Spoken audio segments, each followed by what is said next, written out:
Hello, and a very warm welcome to everyone listening from around the world.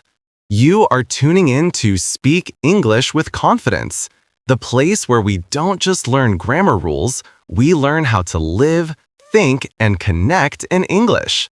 I'm your host, David. And I'm Sarah. We are so happy to have you here with us today. Whether you are listening on your morning commute, while cooking dinner, or just taking a quiet moment for yourself, we want you to know that you are in the right place. Exactly. Today, Sarah, we have a very special episode planned. We aren't just going to talk about vocabulary lists or verb tenses. We are going deeper. We want to talk about the heart of learning English. We want to talk about the fear, the struggle, and ultimately the freedom that comes with mastering this language. I love that, David.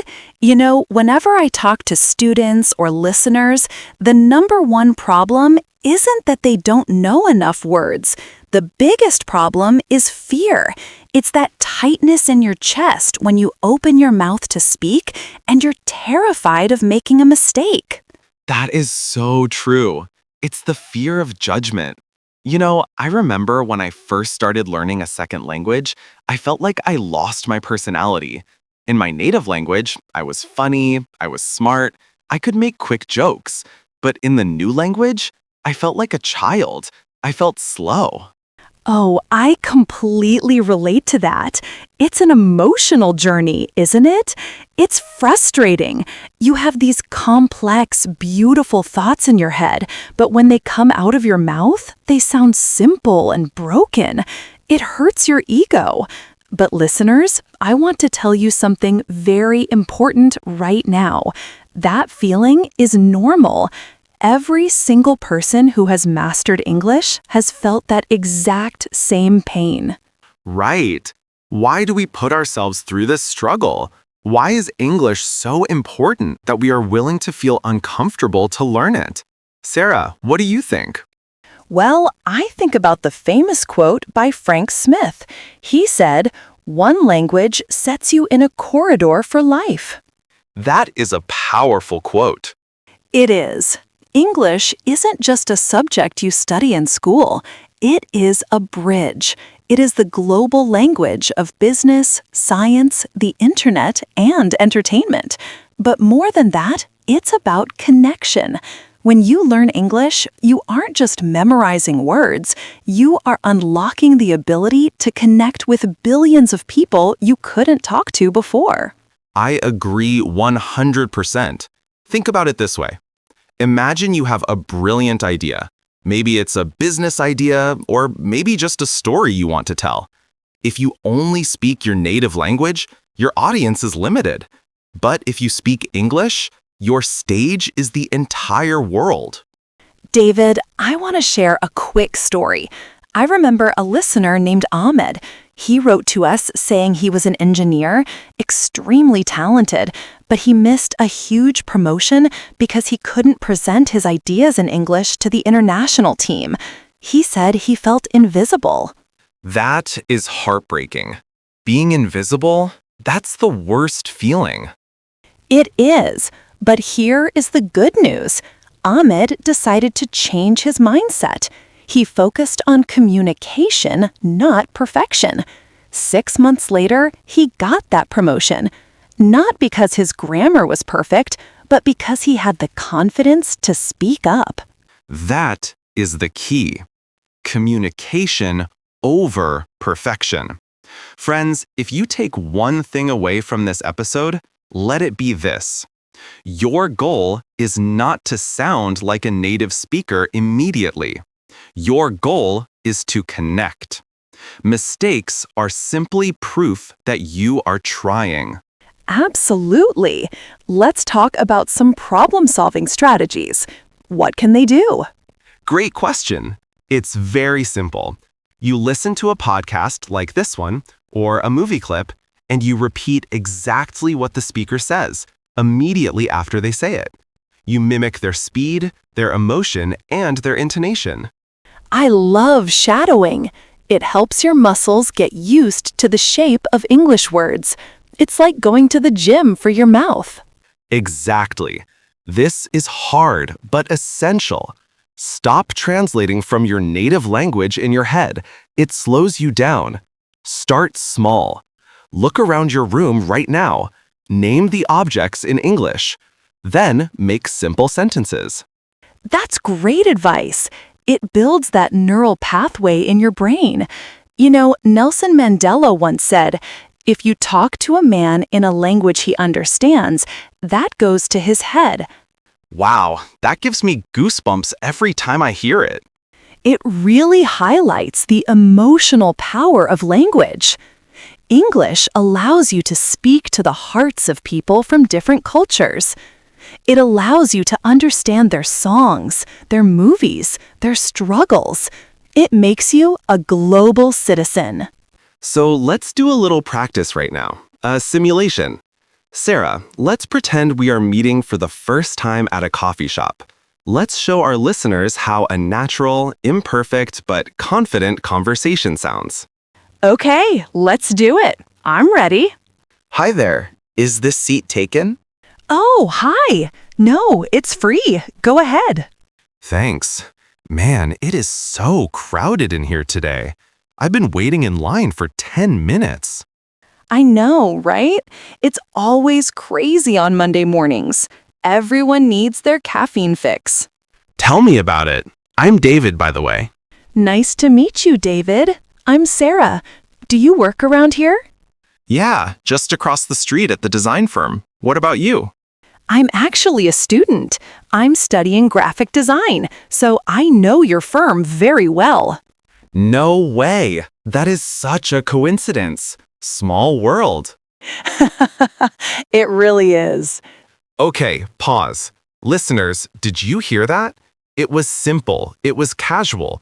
These are natural fillers. We weren't worrying about perfect textbook grammar. We were just chatting. Yes, and notice the tone. It was friendly. If I had made a mistake, say, if I had said, I am study graphic design, instead of I am studying, would you have understood me, David? Of course. I would have understood you perfectly, and I wouldn't have judged you. I would have been more interested in the fact that you are a design student. Exactly. People are interested in you, not your grammar. Your story is more important than your syntax. This is when you know quite a bit of English, but you feel like you aren't improving anymore. You feel stuck. It can be very demotivating. Oh, the plateau is dangerous. That is where many people quit. They feel like they are working hard, but seeing no results. It's like climbing a mountain and hitting a flat spot. You walk and walk, but you don't seem to get any higher. So how do we solve this? How do we push past the plateau? You have to change your input. If you have been listening to textbook audio for a year, stop. It's too easy for you now. You need to challenge yourself. Listen to real news. Watch movies without subtitles. Read novels. You need to be uncomfortable again. Growth only happens outside of your comfort zone. That is brilliant. To grow that second soul, you have to feed it new, complex experiences. Yes, and don't be afraid to sound silly. You have to be willing to sound a little foolish to eventually sound fluent. Embrace the awkwardness. Laugh at your mistakes. Laughter is a great tool. If you say the wrong word, just laugh and correct yourself. It shows confidence. It shows you are human. David, I want to ask you something. What is the number one reason people fail to learn English? Consistency, or rather, the lack of it. People treat English like a sprint. They study for 5 hours on Sunday and then do nothing for the rest of the week. That doesn't work. The brain needs repetition. It is better to study for 15 minutes every single day than for 5 hours once a week. Small actions done consistently over time lead to massive results. Right. Think of it like brushing your teeth. You don't brush your teeth for 2 hours on Sunday and then forget about it. You do it a little bit every day to keep them healthy. English is the same. Wake up, listen to a 5-minute podcast. Read one news article at lunch. Watch one YouTube video before bed. And make it fun. If you love cooking, watch cooking shows in English. If you love football, watch the commentary in English. Don't force yourself to read boring textbooks if you hate them. Use English to learn about things you actually enjoy. That is how you sustain motivation. If you are learning English just to pass a test, you will burn out. But if you are learning English because you want to understand your favorite movie, or because you want to travel to London, or because you want to read the latest books in your field, that passion will keep you going. David, before we wrap up, I want to address the listeners who feel like they are too old to learn. We get emails from people in their 40s, 50s, even 60s asking if it's too late.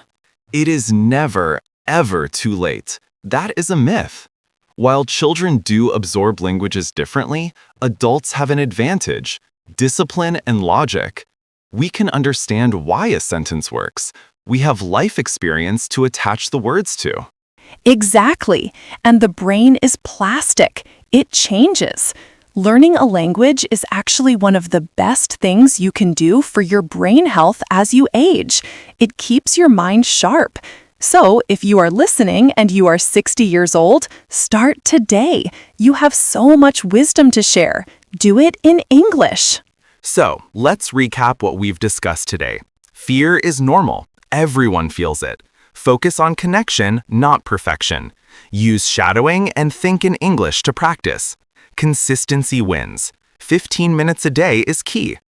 And remember, English is a tool. It's a key. It opens the door to the world. Don't leave that door locked just because you are afraid of making a mistake. Walk through it. The world is waiting to hear your story. Beautifully said, Sarah. Listeners, we believe in you.